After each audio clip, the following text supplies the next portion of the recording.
Hello friends, आज हम discuss करेंगे 1 जून से लेके 15 जून तक के सारे करंट अफेयर्स जो नेशनल के हैं। नेशनल में जितने भी अभी इवेंट्स हुए हैं, चाहे वो पॉलिटिकल हो, स्पोर्ट्स हो, साइंस एंड टेक हो या इन्वायरमेंट से रिलेटेड जितने भी टॉपिक्स हैं, आज हम उनको डिस्कस करेंगे। इससे पहले मैंने छत्तीसगढ़ के फर्स्ट वीक ऑफ जून के करंट अफेयर को अपलोड किया था। आप लोगों ने उसे बहुत प्यार दिया, उसके लिए थैंक यू सो मच। आज हम डिस्कस करेंगे, सबसे पहले हम डिस्कस करते हैं अपॉइंटमेंट्स के बारे में। तो सबसे पहले हम डिस्कस करेंगे कर्मचारी चयन आयोग, यानी कि ये क्या होता है, एसएससी होता है, स्टाफ सर्विस कमीशन। इसका नया अध्यक्ष किसे नियुक्त किया गया है? तो किसे किया गया है? राकेश रंजन जी को। ये कौन है? 1992 बैच के आईएएस ऑफिसर हैं और इससे पहले ये कृषि एवं किसान कल्याण विभाग के क्या थे? सचिव थे। ठीक है, विशेष सचिव थे। ओके, तो ये याद रखेंगे। ये बहुत ही अच्छा क्वेश्चन है। राष्ट्रीय मानवाधिकार आयोग का कार्यवाहक अध्यक्ष किसे नियुक्त किया गया है? तो किसे नियुक्त किया गया है? विजया भारती सयानी जी को किया गया है। ये किनकी जगह लेंगी? जस्टिस अरुण मिश्रा जी की जगह लेंगी। ठीक है, ये बेसिकली कौन है? जो एनएचआरसी है, नेशनल ह्यूमन राइट कमीशन, उनके जो 5 मेंबर्स हैं उनमें से एक हैं विजया भारती जी। ठीक है, एनएचआरसी की बात कर लेंगे। एनएचआरसी का गठन कब हुआ था? तो 12 अक्टूबर 1993 को हुआ था, 1993 में।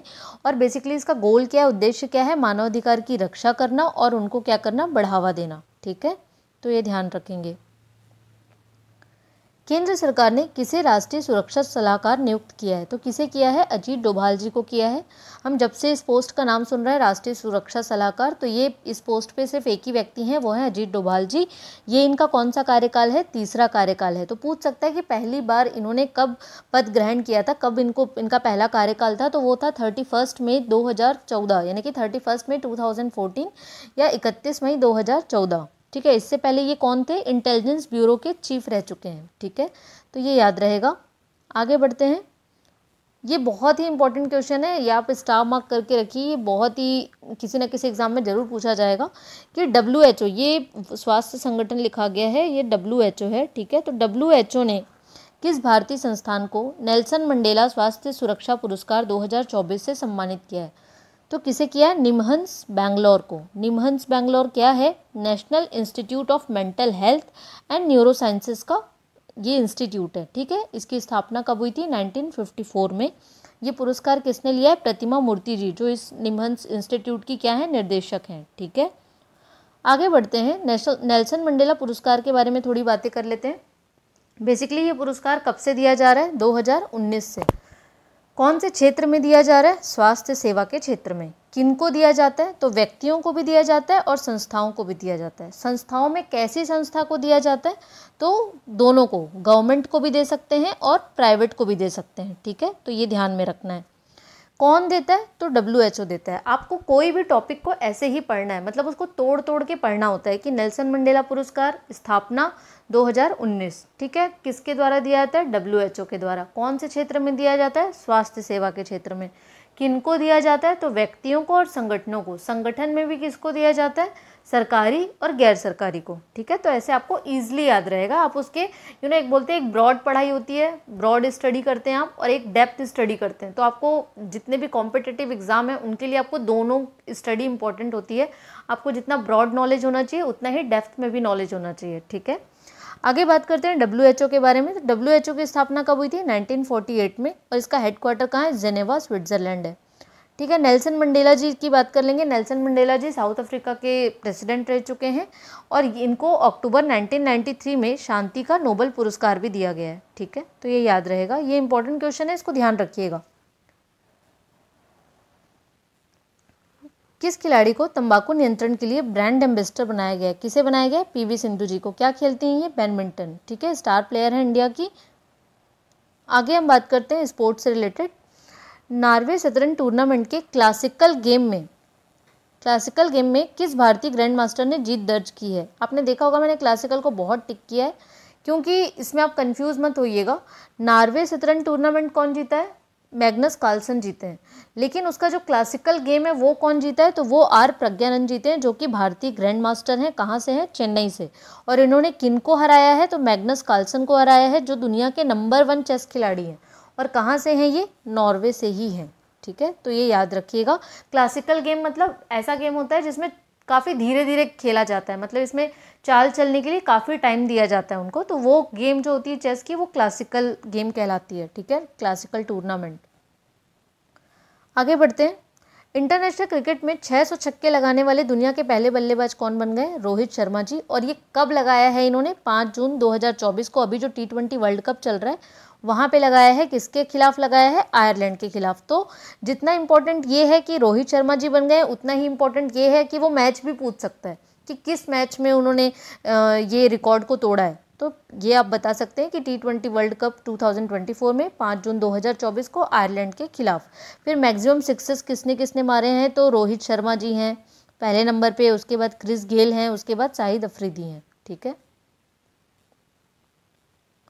आगे बढ़ते हैं। मैंने अभी आपको बताया था नॉर्वे सदर्न टूर्नामेंट जो है 2024 में पुरुष वर्ग का खिताब किसने जीता है? मैग्नस कार्लसन ने।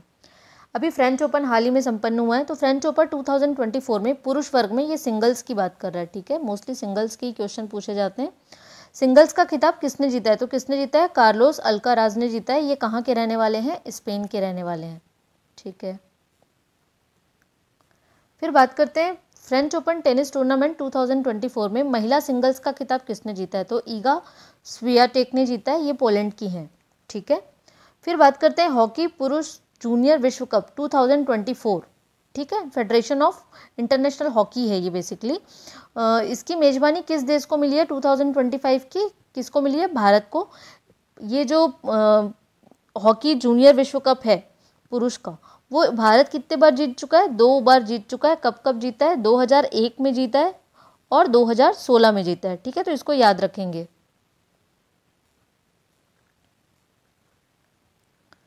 ये बहुत ही इंपॉर्टेंट क्वेश्चन है कि ICC ODI player of the year के अवार्ड से किसे सम्मानित किया गया है? तो किसे सम्मानित किया गया? विराट कोहली, क्योंकि स्पोर्ट्स से रिलेटेड क्वेश्चंस एग्जाम में बहुत ज़्यादा चांसेस होते हैं आने के, ठीक है।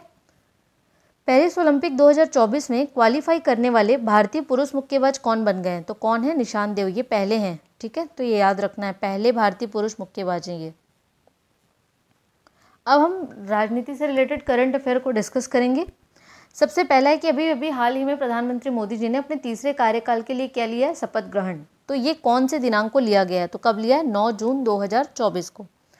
इनके मंत्रिमंडल में जो सबसे युवा कैबिनेट मंत्री हैं वो कौन है? तो वो कौन है? राम मोहन नायडू जी हैं, 36 ईयर के हैं, टीडीपी यानी कि तेलुगु देशम पार्टी के हैं।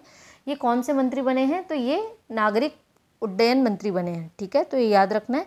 मैंने इससे पहले भी इसी चैनल पे एक जितने भी कैबिनेट मंत्री की लिस्ट है और जितने भी लोकसभा चुनाव से रिलेटेड क्वेश्चंस हैं वो सारा अलग अलग वीडियो में कवर किया है और बहुत ही अच्छे से कवर किया है, उससे आपके कोई भी क्वेश्चन नहीं छूटेंगे, तो प्लीज़ आप उसको जाके एक बार देख लीजिएगा। फिर प्रधानमंत्री नरेंद्र मोदी जी के शपथ ग्रहण समारोह में किन देशों के नेताओं ने हिस्सा लिया? तो कितने देशों के नेताओं ने हिस्सा लिया? 7 देशों के। कौन कौन से हैं वो? जितने हमारे पड़ोसी देश हैं वही हैं इसमें। अगर हम वहाँ से स्टार्ट करते हैं तो देखेंगे भूटान, बांग्लादेश, नेपाल, मॉरिशस, मालदीव, श्रीलंका और सेशल्स। इनके ही राष्ट्रपति और उपराष्ट्रपति और प्रधानमंत्री ये लोग आए हुए थे, ठीक है। आगे बढ़ते हैं। हाल ही में सिक्किम के नए मुख्यमंत्री कौन बने हैं? तो कौन बने हैं? प्रेम सिंह तमांग जी बने हैं, ठीक है। ये कब बने हैं? दूसरी बार मुख्यमंत्री बने हैं, ठीक है, ये लगातार दूसरी बार बने हैं ना। और ये कौन से नंबर के हैं? 6 नंबर के हैं। सीएम के रूप में इनकी कौन सी पारी है? 6 नंबर की है, लेकिन ये खुद क्या हुए हैं? लगातार दूसरी बार बने हैं, ठीक है। कौन सी पार्टी के हैं ये? सिक्किम क्रांतिकारी मोर्चा पार्टी के हैं ये। SKM है इनकी पार्टी का नाम, सिक्किम क्रांतिकारी मोर्चा पार्टी। और इनको 32 में से टोटल कितनी सीटें मिली हैं? 31 सीटें मिली हैं, मतलब काफ़ी लोकप्रिय है वहाँ पे ये। अब बात कर लेंगे सिक्किम की। तो सिक्किम की स्थापना कब हुई थी? तो ये हुई थी 1975 में, क्योंकि पूछ लेता है इसको, ठीक है। सिक्किम की राजधानी क्या है? तो वो है गैंगटॉक। और सिक्किम में राज्यपाल कौन है? तो वो है लक्ष्मण आचार्य, ठीक है। बात कर लेते हैं आंध्र प्रदेश में भी अभी हाल ही में विधानसभा चुनाव हुआ है, तो उसमें किस दल को बहुमत मिला है? तो किसको मिला है? TDP, Telugu Desam party. इनको कितनी सीट मिली है? 135। टोटल आंध्र प्रदेश में कितनी सीट थी? 175 सीट थी, ठीक है। इसमें टीडीपी को 135 सीटें मिली हैं। बहुमत के लिए कितना लाना था? 88 लाना था, 88, ठीक है, लेकिन इनको बहुमत से ज़्यादा मिला है। वहाँ के सीएम कौन बने हैं? चंद्रबाबू नायडू, एन चंद्रबाबू नायडू बने हैं, ठीक है। वहाँ के गवर्नर कौन थे? एस अब्दुल नज़ीर थे। डिप्टी सीएम वहाँ पवन कल्याण बने हैं, जो जनसेना पार्टी के हैं, ठीक है। इनकी राजधानी क्या है? हैदराबाद डिक्लेयर हो गई है, आंध्र प्रदेश की राजधानी। ठीक है, अब ये नेक्स्ट क्वेश्चन है, किस लोकसभा क्षेत्र में नोटा को सबसे अधिक वोट दिया गया है? तो कहाँ दिया गया है? इंदौर में 2.18 लाख वोट मिले हैं नोटा को। ठीक है, तो ये ध्यान रखना है, बहुत ही इंपॉर्टेंट क्वेश्चन बनेगा एग्जाम में। आगे बात करते हैं अरुणाचल प्रदेश की। ठीक है, तो अरुणाचल प्रदेश में कौन मुख्यमंत्री बने? नए मुख्यमंत्री पेमा खांडू जी बने, जो कहाँ हैं? बीजेपी पार्टी के हैं। इनको कितनी सीटें मिली थी? 46 सीट मिली थी। टोटल अरुणाचल प्रदेश में कितनी सीट है? 60 सीट है। ठीक है, जिसमें बीजेपी को कितनी मिली थी? 46 सीट मिली थी। ठीक है, एक क्वेश्चन ये पूछ सकता है कि जो पेमा खांडू जी हैं ये कौन सी जनजाति के हैं? तो ये कौन सी जनजाति के हैं? मोनपा।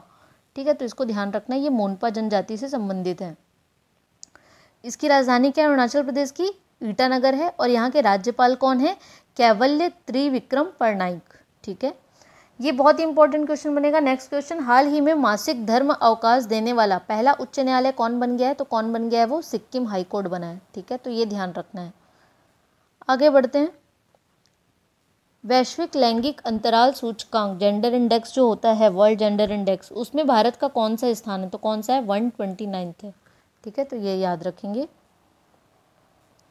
आगे बढ़ते हैं, हम साइंस एंड टेक्नोलॉजी से रिलेटेड जितने भी करंट अफेयर्स हैं उनको कवर करेंगे। ये क्वेश्चन अभी हाल ही में बहुत चर्चा में रहा था कि मलेरिया से लड़ने के लिए किस अफ्रीकी देश ने जीएम मच्छर का प्रयोग किया है? जीएम यानी क्या होता है? Genetically mutated. तो किसने किया है? जिबूती ने किया है। बेसिकली ये क्या है? अफ्रीकन कंट्री है जहाँ पे मलेरिया वगैरह डिजीज़ बहुत ही प्रोन होती हैं। ये बहुत ही इंपॉर्टेंट क्वेश्चन है। रामसर साइट से वैसे भी क्वेश्चंस बहुत बनते हैं। तो भारत में रामसर साइट की संख्या अभी कितनी हो गई है? तो कितनी हो गई है इनकी संख्या? 82 हो गई है, इसको याद रखेंगे। ठीक है, हाल ही में भारत के किन दो साइट को रामसर साइट में शामिल किया गया है? तो किसको किया गया? नागी और नकटी। आपको याद रहेगा दोनों न से हैं, नागी और नकटी। कहाँ पे हैं दोनों? जमुई बिहार में है और दोनों ही पक्षी अभ्यारण्य हैं। कब डिक्लेयर किया गया है इनको? 5 जून 2024 को। ठीक है, बेसिकली क्या था ये? पर्यावरण दिवस है ना। तो 5 जून 2024 को नागी और नकटी पक्षी अभ्यारण्य जमुई बिहार को रामसर साइट में शामिल किया गया है। बेसिकली रामसर क्या है? ईरान का एक शहर है। सर समझौता कब हुआ था? 2 फरवरी 1971 को। ये लागू कब हुआ है? 1975 को। तो ये याद रखना है। और इसका जो गोल है वो क्या है? वेटलैंड को संरक्षित करने के लिए। टोटल अभी कितने साइट हो गए हैं इंडिया में? 82। तो याद रखना है इसको। बात करेंगे रिम्पैक की। रिम्पैक 2024 नौसैनिक अभ्यास हाल ही में कहाँ हुआ है? तो कहाँ पे हुआ है? यूएसए में, अमेरिका में हुआ है। रिम्पैक क्या है? Rim of the Pacific. ठीक है, कब से कब हुआ है? 26 जून से 2 अगस्त 2024 तक। इसमें भारत ने भी हिस्सा लिया है, इसके अलावा 29 देशों ने हिस्सा लिया है। और ये इसका 29वां संस्करण ही भी है, यानी कि 29वां एडिशन है। ठीक है, तो याद रखना, रिम्पैक पूछ सकता है। बेसिकली यही पूछ देगा कि रिम्पैक 2024 क्या है? तो वो क्या है? नौसैनिक अभ्यास है, मतलब नौसेना वालों का एक एक्सरसाइज है, मिलिट्री एक्सरसाइज। कहाँ पे हुआ है? तो यूएसए में हुआ है रिम्पैक। डीआरडीओ ने किस मिसाइल का सफल परीक्षण लड़ाकू विमान सुखोई 30 MKI से किया है? तो किसका किया है? रुद्रम 2 का किया है। किसका किया है? रुद्रम 2 का किया है। बेसिकली ये क्या है? हवा से सतह पर मार करने वाला एंटी रेडिएशन मिसाइल है। पूछ सकता है कि रुद्रम 2 कैसा मिसाइल है? तो कैसा है? हवा से सतह पर मार करने वाला एंटी रेडिएशन मिसाइल। ठीक है, इसका सफल परीक्षण कब हुआ है? 29 मई 2024 को उड़ीसा के तट पे। ये डेट याद रखने की जरूरत नहीं, बट ये याद रखना है कि डीआरडीओ ने कौन सी मिसाइल का परीक्षण किया है? तो रुद्रम 2 का। और ये किस टाइप का मिसाइल है? तो हवा से सतह पे मार करने वाला एंटी रेडिएशन। ठीक है, ये याद ध्यान में रखना है। संयुक्त समुद्री अभ्यास जीमैक्स जो है वो किन दो देशों के बीच हुआ है? तो जीमैक्स नाम से समझ आ रहा है जापान इंडिया मैरीटाइम एक्सरसाइज, इसी का शॉर्ट फॉर्म है जीमैक्स। तो भारत और जापान के बीच हुआ है। याद रखेंगे, रिम्पैक हो गया, जीमैक्स हो गया। जितने भी मिलिट्री एक्सरसाइज हैं वो बहुत ही इंपॉर्टेंट होते हैं एग्जाम के पॉइंट ऑफ व्यू से, उसको याद रखना है। हाल ही में चर्चित रेड फ्लैग का संबंध किससे है? तो किससे है? बहुराष्ट्रीय सैन्य अभ्यास से है, जो कहाँ हुआ था? अलास्का, अमेरिका में। तो पूछ सकता है रेड फ्लैग का रिलेशन किससे है? तो बताना है अपन को किससे? मिलिट्री एक्सरसाइज से है। ठीक है, आगे बढ़ते हैं। हाल ही में डीआरडीओ एकेडमिक उत्कृष्टता केंद्र का उद्घाटन कहाँ किया गया है? तो कहाँ किया गया? आईआईटी कानपुर में। अच्छा क्वेश्चन है ये। केंद्र सरकार द्वारा किन्हें नया सेना प्रमुख नियुक्त किया गया है? तो किसे किया गया है? उपेंद्र द्विवेदी जी को किया है। अभी ये इनकी नाम की घोषणा की गई है, अभी ये बने नहीं हैं, क्योंकि अभी कौन है? जनरल मनोज पांडे जी हैं। जब ये रिटायर होंगे उसके बाद ये अपना पद ग्रहण करेंगे। ठीक है, अब हम अंतर्राष्ट्रीय मुद्दों से रिलेटेड करंट अफेयर्स को कवर करेंगे। ये क्वेश्चन अभी हाल ही में बहुत ज़्यादा चर्चा में बना था कि मैक्सिको की पहली राष्ट्रपति कौन बनी है? तो क्लाउडिया शिनबैम है। हाल ही में 21वीं सांग्री ला वार्ता कहाँ आयोजित की गई थी? कहाँ की गई थी? सिंगापुर में। ठीक है, किस देश ने अपनी पहली अंतरिक्ष एजेंसी कासा का प्रारंभ किया है? तो किसने किया है? साउथ कोरिया ने, दक्षिण कोरिया ने। हाल ही में आयोजित G7 शिखर सम्मेलन 2024 का आयोजन कहाँ किया गया है? तो कहाँ किया गया है? फसानो शहर, अपुलिया राज्य, इटली में। ये इसका क्या है? 50वां संस्करण है। ठीक है, याद रखना है इसे। अब हम थोड़ा मिसलेनियस बात कर लेंगे, जो भी इधर का हमारा रह गया होगा। हाल ही में भी कौन सा चक्रवात आया था? हमको पता है, रैमल चक्रवात आया था। ये नाम किस देश ने दिया है? तो किसने दिया है? ओमान ने दिया है। इसका अर्थ क्या होता है? ये अरबी वर्ड है, इसका अर्थ होता है रेत, है ना, तो ध्यान में रखना है। रज महोत्सव का संबंध किस राज्य से है? तो किससे है? उड़ीसा से। ठीक है, भारतीय नौसेना की पहली महिला हेलीकॉप्टर पायलट बनने की उपलब्धि किसने हासिल की है? तो अनामिका वी राजीव। ठीक है, हाल ही में यूएनएससी में इजराइल गाजा युद्ध विराम प्रस्ताव किसने प्रस्तुत किया था, जो पास हो गया है? यूएनएससी क्या है? United nation security council. उसमें जो इजराइल और गाजा में जो अभी युद्ध चल रहा है उसको रोकने के लिए प्रस्ताव पेश किया गया था, जो पास हो गया है। वो किसने पेश किया था? तो यूएसए ने किया था। ठीक है, तो इसके साथ ही हमने सारे करंट अफेयर कवर कर लिए हैं। आपको ये वीडियो पसंद आया होगा तो प्लीज़ इस वीडियो को लाइक कीजिएगा और चैनल को सब्सक्राइब कीजिएगा। Thank you so much.